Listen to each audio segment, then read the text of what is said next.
when I think of Exeter City, I think of all the highs that I've had here and all the happiness that I've been brought to my life and many other people's lives around me and everyone else. So I'm forever grateful for that.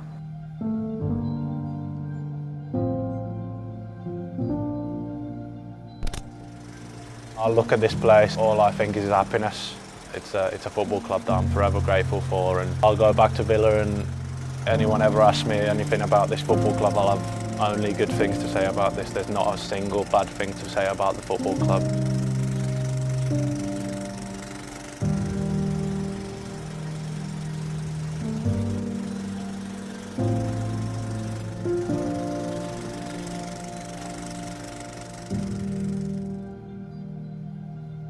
Bill, as the season comes to an end, we just wanted to spend some time with you really to discuss your spell with us over the last sort of 9 months. It's what a season it's been, really. I guess initially, can we just get your overall thoughts about your time here at St James Park?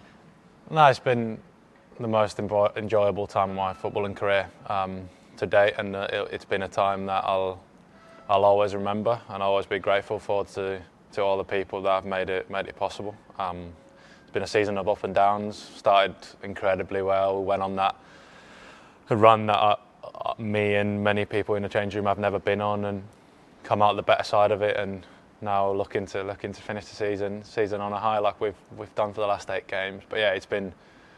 I must have said it a lot of times. It's been the most enjoyable time of my career and something I'll always remember and be forever grateful for. And let's wind back to the summer. You joined us. In the transfer window. I mean, what did you know about Exeter City at the time, and what were your expectations coming down to Devon? I knew quite a bit, to be honest. I spoke to Ollie at Villa and spoke to a lot of people like you always do before signing, and I didn't hear anything bad about the football club. Everything was so positive. I came and trained during the pre-season for 3 days. The welcome I received from the whole coaching staff, the players, everyone. I remember speaking to my agent after the first day I've been in. We were saying, "This is it. This could be a very good season for me. Everything's here. I've been given the platform to come and develop." And yeah, you kind of instantly felt the love that. Obviously, I couldn't write what was going to happen in the next 9 months, but you kind of felt it straight away. I got that feeling that it's going to be, or it could be, a very, very successful season that I look back on at the end of my career and cherish all the memories that we've created together. And you joined us on the back of quite a tough loan spell at Burton the season before that was cut short. I mean, were you eager to come on and impress from day one? Absolutely, yeah. It was probably what happened with Burton and how that kind of went was probably the best. People say you learn the most when things aren't going your well, and it was probably the first time in my career that I've had to experience the level of adversity that I did.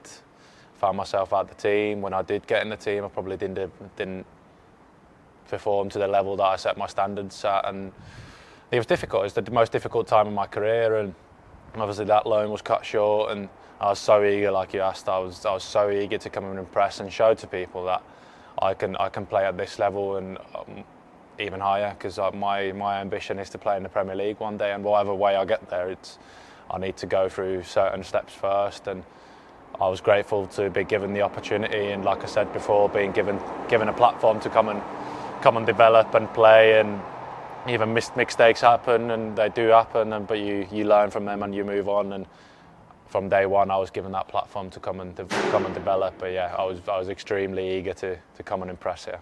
And just before joining us, you got a taste of playing in the Villa first team during pre-season. I guess even that added to it must have made you even more hungry to come here and show what you can do. Oh yeah, absolutely. I want to play for Villa. That's my dream. I want to play for Aston Villa. I want to play in the Premier League as much as I can, and I won't shy away from saying that. I've said that for the last 6 years I've been at Aston Villa, and whenever that comes, it's up to me. You got to be realistic in the way you get there. There's steps in between getting to that and where I am now, and but yeah, it was brilliant playing in front of a sold-out crowd in the first pre-season game at Walsall. Done it once before, but it's brilliant. It just makes you think, yeah, this is what I want, and I want to be. It's an amazing football club that I want to be associated with, and hopefully one day I'll be lucky enough to play for them. But yeah, like I said, there's a lot of football and a lot of things in between where I am now and that hopefully one day. And here you made your debut against Torquay United in what we can only describe as a bit of a fiery friendly. We lost 4-1 on that day. I mean, what were your memories of that, and what were you thinking after that game?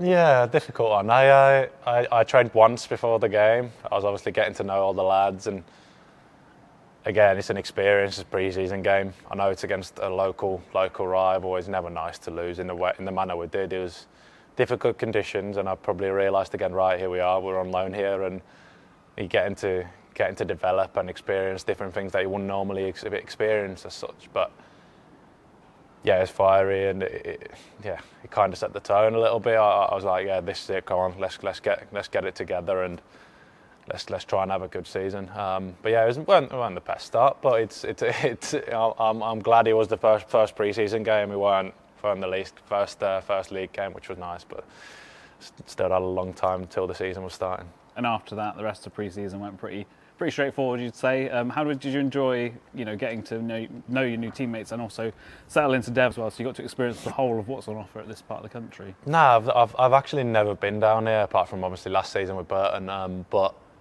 I've loved it here. It's a lovely area. The change room, I've never been in such a good change room, even though we went on a 13-game winless run in the league. I've never been in such a change room that's been the same. Everyone's in it together.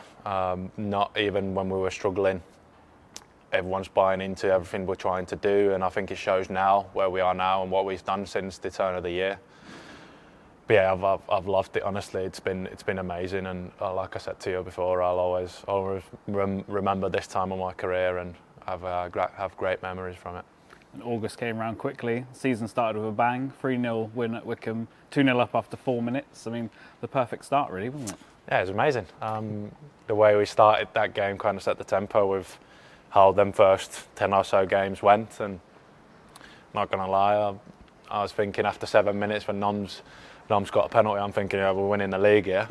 But not joking. But no, it was brilliant. The way the travelling support that we had done that day, and we've obviously had that for every single away day this season. It was brilliant. And I was thinking, yeah, this is a decent group here. We've got a chance here of doing something special. But yeah, it wasn't the worst way to start the season as such. It was brilliant. But yeah, like I said, the first 10 games were brilliant, weren't they? And 8 matches in, 1-0 win away at Burton, clean sheet for yourself there, sitting top of the league. I mean, like you said, you guys must have been sitting on cloud 9 at that point. Yeah, I remember me and Imi flew to Kazakhstan the next day, and the whole trip on, we had I can't remember how long we travelled, must have been 16 hours or such. We were thinking, what can we do here, and not getting carried away, because everyone knows it's a long old season and 50 games to play and so on. But yeah, we was not on cloud 9, but we was loving it. We was loving our time, both of us loving our time down here, and it spoke a lot. Yeah. So the way we started the season, even the away support on that day away at Burton, it was sunny. I remember it was roasting. I remember getting in at half time thinking, I need a drink here, and it's always special going back to your own club, I suppose. But and getting a clean sheet and a win made it ultimately a bit sweeter. And what followed, I mean, no one could predict, that 13-match winless run in the league. How did you guys deal with that, and how did you find the pressure of that period?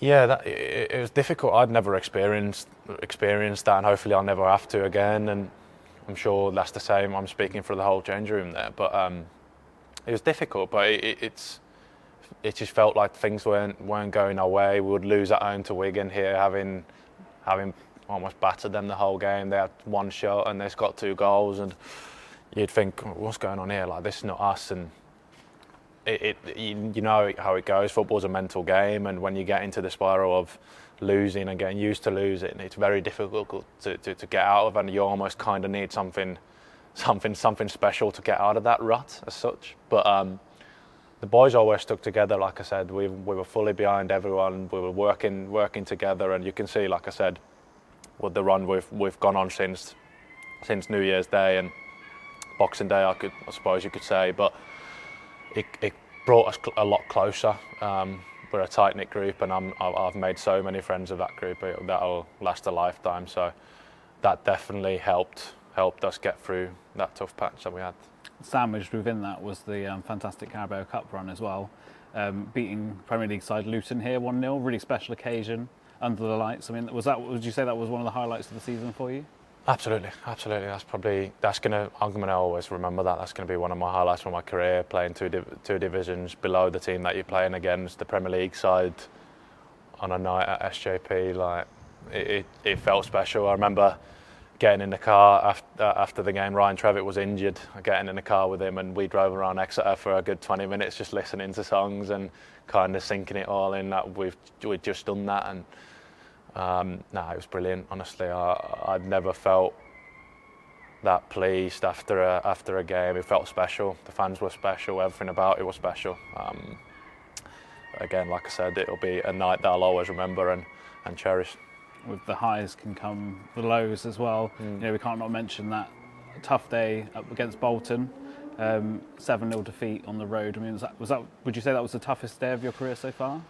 Yeah, 100%. It's one of them. You kind of want the ground to swallow you up when that happens. And we was obviously in that difficult run. It was just after international break where I'd made my competitive debut for Finland, and then you come back in, and 2 days later you're losing 7-0 away at Bolton. Bolton obviously an extremely good side, probably one of the better sides in my eyes in the division.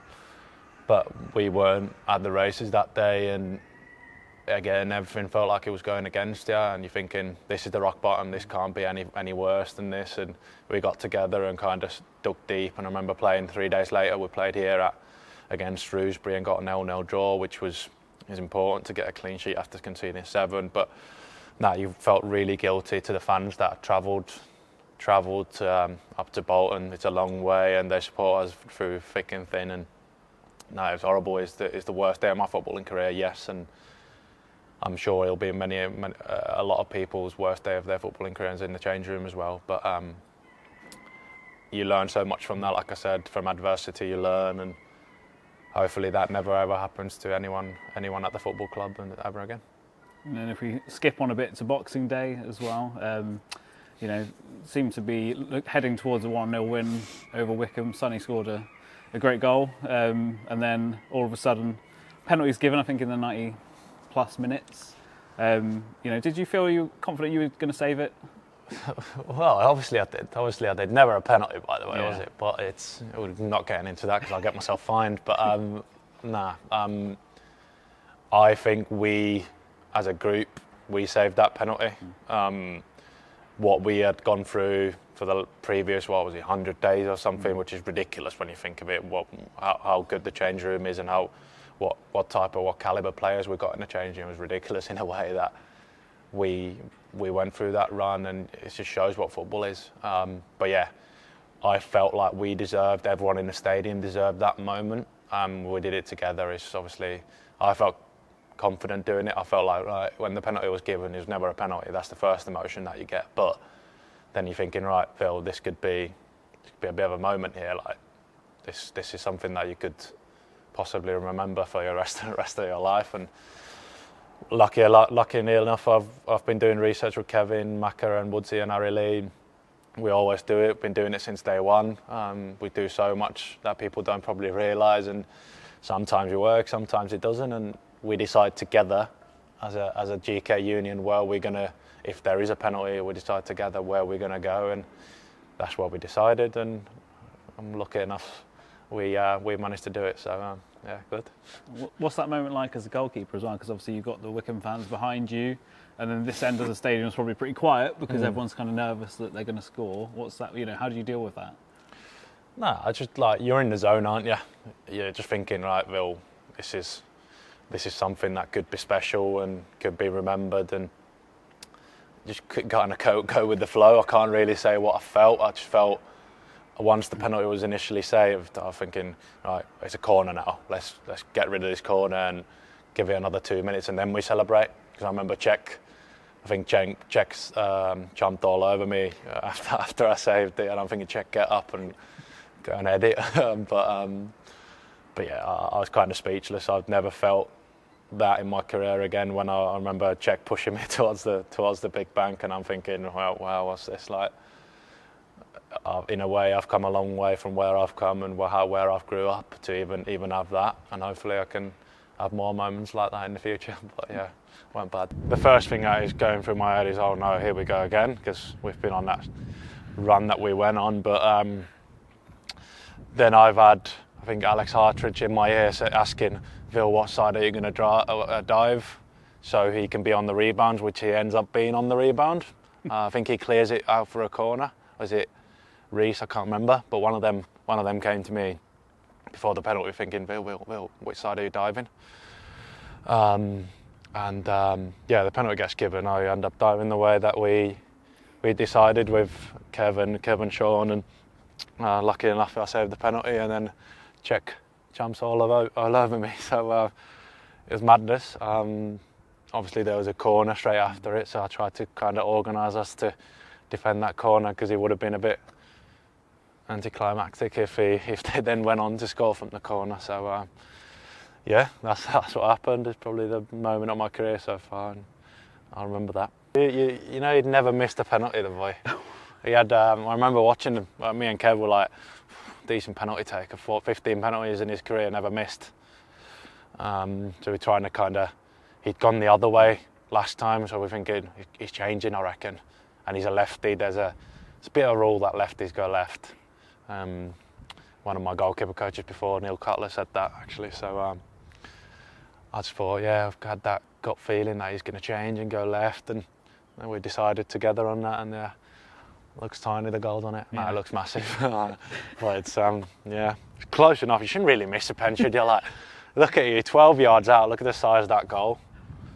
Massive now. What's happening between the two of you as well? I mean, are you staring each other down, or is he? Yeah, a little bit. I said a few things to him. I said, "Fuck, it's a big penalty," and I said, "You don't want to miss this. It's a long way back if you miss it." It's horrible, really, for me, but it has to be done. It has to be done. So I suppose 1-0 Vil, but nah, joking.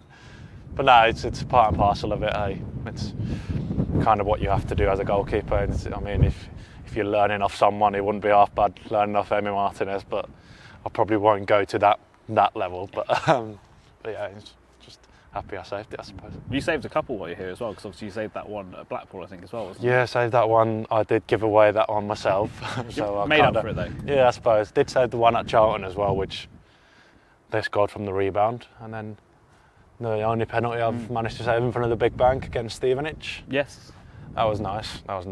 Got to celebrate in front of the big bank, which I do most times with score anyway, but special celebrating a penalty save. I think we often see footage from other clubs when they get different angles of goals, and they're obviously at the other end of the stadium, so you'll see you in there. No, so you'll see balls in the back of the net, and you'll see you bombing it along and giving it the big ones. You should do that on final day or something where. Viljami. No, not Viljami, but like something, because I celebrate. I go nuts when we score. Like, I'm celebrating, jumping, doing all sorts. Knee slide is the only thing I haven't done. Yeah, it's because Chaz will tell you off. I know, yeah, probably, yeah.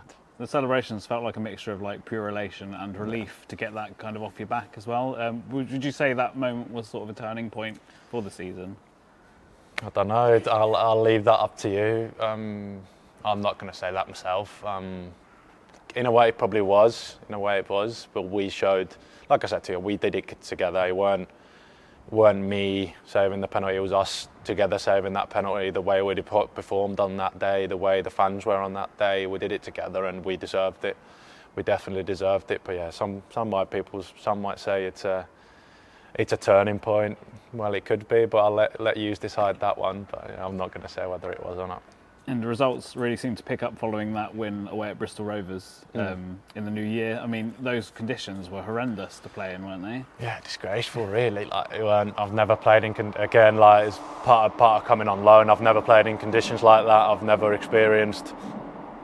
I remember we turned them around because the wind was that bad, and I'm thinking, oh, we've got to score here first half, and we showed a lot of character to kind of hang in there second half against the wind. I remember every goal kick I had, I'm thinking, wins again, let's try and break the halfway line here and try and get it past the halfway point. But yeah, we dug deep, and that kind of set the tone for the rest of the season, I felt like. And still remember Imi running and going nuts when we scored. I still talk to him about that every day. So, no, again, another moment that I'll always remember.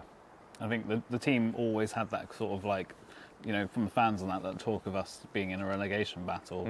But safety was secured pretty early. I mean, I guess, that must have been a weight off everyone's shoulders. It really gave you a platform to express yourselves like you have been recently. Yeah, you could say that. With that said, though, I never really, even when we went on that shocking run, I'd never really looked at the league table. I never thought we're in trouble. There's so much quality in that change room which you've seen in the last 10 or so games and seen since the turn of the year, that I never really worried about that side of it. Obviously, you think about it a little bit when you're going through a tough patch, but it's never kind of crossed my mind. I always had the confidence that we're good enough, the fans are good enough, the management staff are well good enough to achieve way more than that. So, but yeah, it was nice to then officially be safe with how the season had gone. So yeah, it's good. Not to single Burton out, but again, I have to mention the game here. Another 1-0 win, and we go down to 10 men at half time, but grind out that win. And I think a few months ago, during that spell, we probably would have crumbled in that game, but that shows how far we've come. Exactly, as a team. It's mentality. It's what we've done from pre-season since we've come in, and how together we are, and how willing we are to dig each other out. If someone makes a mistake, we're there to try and dig your mate out, and that's all from what we experienced earlier on. How much stronger that made us as a group. It's a family. It's not just a team. It's not just a group of mates. It's a family that I'll always remember and cherish. The fact that I've played with people as good a people as I have, because you can't replace that. You can be a great footballer, but not everyone's a great human being, and you can't buy that. It's a special group of people, which is, in my eyes, one of the most important bits of it, really. We stand here currently on an 8-match unbeaten run as well, and what a way to kind of end the season. I know, yeah. Hopefully we can make it 10. Let's fingers crossed, I suppose. But yeah, it's been good. It's been good with the process. We've always said it's the process. I think you've probably spoke to Nico and the gaffer, and it's always the next game. We've never thought about more than the next game. We've never gone away from what we are. It's how we want to play and how Exeter City wants to play, and the process of getting there has sometimes been difficult, but with difficulty comes the highs as well. So you're probably seeing that now, and like I've said many times in this interview already, it's come from everything, all the bad things that we've experienced during the season, and all the good comes from experience and that, and learning from what you've done earlier. So it's the process, and the next game, as someone says. Speaking about learning as well, you spent 9 months under the tutelage of Kevin Miller. He would want me to ask this question, wouldn't he? But how influential has he been to your development, would you say? No, massive. We've pushed each other. I want to go into games knowing everything about the opposition. I want to know how they score goals. I want to know who's taking their set plays. I want to know who's taking their penalties, who shoots from distance, etc., etc. But Kev's been brilliant. I'm in the office watching clips from Monday to Friday, just to know that I'm in a place that there's no excuses ever. I don't believe in excuses, and if you know everything about your opposition, you're not going to have any excuses. Kev's been brilliant with me.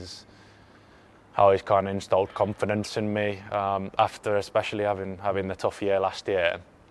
I'm going into games thinking, I feel $1 million here. There's no excuses. I'm feeling brilliant. I should play well, which is a brilliant mentality to have, and that's massively down to the gaffer as well. Like to have a manager who believes in you and gives you a platform to develop is massive. And I can't not mention the GK union I've had. I've worked with Sean who's brilliant. I've worked with Harry Lee and Woodsy, who've all been such supportive GK union as such, and that's been brilliant. I've never worked with such a nice group who are in it together, and you can probably see on match day Sean's running up and down the wing and trying to help us get over the line.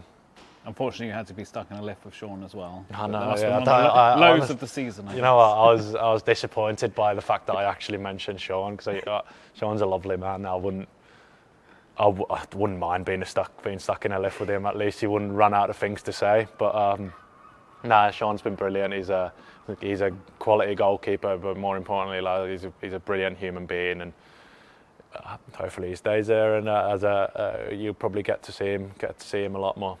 And speaking of friendships as well, fellow Finn Ilmari joined you in the summer as well. It must have been great to see his smiling face and link up. I with know, him. yeah, it's infectious, that Yeah. smile now. But he's been brilliant. He's such a professional. It's a bit of a running joke in the national team as well, where he's so professional. He does everything right. He's one of the nicest men I've ever met in football. He's just, you can't really describe him. It's brilliant. The smile, like I said, is infectious. He comes in with a smile on his face every morning, and if there isn't a smile on his face, you know there's something wrong, which has never happened. But yeah, it was weird having. I've never had another Finnish player in the same team as me, so it was, in a way, it's kind of weird. But because you're going in the change room, you're talking English to Swedes, and then you're changing it to Finnish, and then Swedes is fuming because we're speaking a different language, and you end up getting fined for speaking a different language. No, you don't. But it's funny the stuff that happens when you're speaking a different language, and then Vinny or Swedish tries to mimic your accent or something. It's brilliant. It's moments I won't ever forget. Speaking of moments you won't forget, what's it been like with those fantastic support scenes? You know, fans singing Super Sinisalo in goal. I think you said you got 4 songs over the course of the season. Something like that. Something How like special have those been? Yeah, it's been brilliant. I was standing there in the big bank, and I'm thinking, it'll be a bit emotional on the final day. I'll probably shed a tear or two myself, but it's been unbelievable. I can't believe how the fans have been with me. I honestly, from the first moment, I'm kind of speechless in a way, because I don't know what to say. But I've never experienced anything like it. I've never had such support from anyone, really. It's hopefully I'll be able to get more of that in my career. But I'll be forever grateful, and it's a special football club that I'll always remember and be forever grateful for. And you never know what happens in the future, but one day hopefully I could come back here and enjoy more of them moments. But you never know. So it's special. It's special. It's one of the, if not the best stand in EFL football in my opinion. It's special. You're running over, do shake hands and run over, and it's special. I've got a bit of a routine of touching the post, so I'm really close to the big bank when I'm clapping them, and it's special. It's unbelievable. The noise that makes, it does really help you. It helps everyone, and it kind of gets you over the line. I.e., for example, the Burton game when we were a man down and 1-0 up, hanging onto a lead. But yeah, it's such a brilliant stand. Something that I'm sure the club will always keep a hold of. And it'll be one last hug for your pal Grecian the Lion. Oh yeah, of course. Yeah, that was a bit of a thing. Yeah, that's what we do. Eh? I've done that. How many home games we reckon we had? 25? Yeah. 25 home games, probably more with the cups. Yeah. So how many? 24 in the league, and then probably 4 or 5 in the cup, no? Yeah, so you're pushing 30 probably. Yeah, 30 times I've hugged mascot. So one more time, I suppose. One more time. But so something I just like doing. I don't know. It just happened. Good luck charm, wasn't it? Yeah, exactly. Yeah. It happened on the first home game. It was Crawley, but then even against Blackpool on the first home game of the season, I did that, and I just kind of stuck with it since. I don't know. It's like, that's me though. I kind of do things like that where I stick with the same things. But yeah. I think Ilmari may have bought half of Finland with him over the know, last 6 months. But we've seen a lot of Finnish flags in the crowd. A lot of Finnish people have come to support you guys. So that must be special, isn't it? Yeah, it is special. It's like I said, it's a special football club. I'll go back to Villa, and anyone ever asks me anything about this football club, I'll have only good things to say about this. There's not a single bad thing to say about the football club. Honestly, it's like I said many times before. Like it's the most enjoyable time of my career, and even seeing the Finnish flags on away days. I think it was Burton the first away day we saw Finnish flags. I'm thinking, wow, they've really bought into us here, and kind of cherish the fact that there's two Finns at the same club. Even what happened a couple of weeks ago, where we had the Finnish flag up and we wore the black armbands and stuff like that. It's a special football club because it doesn't happen everywhere. And like I said, I'm forever grateful for everything that I've managed to experience here. And that Oxford game will be the last time that you put on a City shirt as well. I mean, do you have a message for those supporters ahead of that game, for their support? Like I said to you, it's been amazing. I'm running out of words to say. Really, I must have said the same thing about 10 times now. But I look at this place and all I think is happiness. All I think is the moments after wins where we're celebrating in front of the big banks and a different chants are getting sung, and when I'm running over to clap the big bank, and yeah, it'll be my last time clapping the big bank after the game, and it'll be emotional, but you never know. You never say no in football. Nothing's impossible, but hopefully one day, don't know when that is, I'll be able to come back here and clap the big bank again. But yeah, like I said, it's a football club that I'm forever grateful for, and I can't really say much more. Honestly, I'm probably going to start crying in a minute, but it's like I said, when I think of Exeter City, I think of all the highs that I've had here and all the happiness that I've been brought to my life and many other people's lives around me and everyone else. So I'm forever grateful for that. And just finally as well, we'll have our fan signing event straight after the game as well, so you'll have an opportunity to say thanks to some of those fans who've shown great support to you as well before you take the next step in your career. Absolutely. Wherever that next step is, I don't know yet. We'll see what happens. But like I said to you many times before, I want to play in the Premier League at whatever way I get there, hopefully soon enough. I don't know what way it is, but we'll see what happens. But yeah, it'll be nice to that's the least I could do, say thank you and see all the fans and sign a few things and be able to express how thankful I am with their support the whole season, and how thankful everyone else is of the way they've supported us all this season. So it's the least I can do and least we can do is to say a massive thank you to every single one that's supported us this season. Well, thank you for your time with us this year. Thanks for buying into everything the club does, and we wish you all the best for the future. Thank you very much. Cheers. Thank you.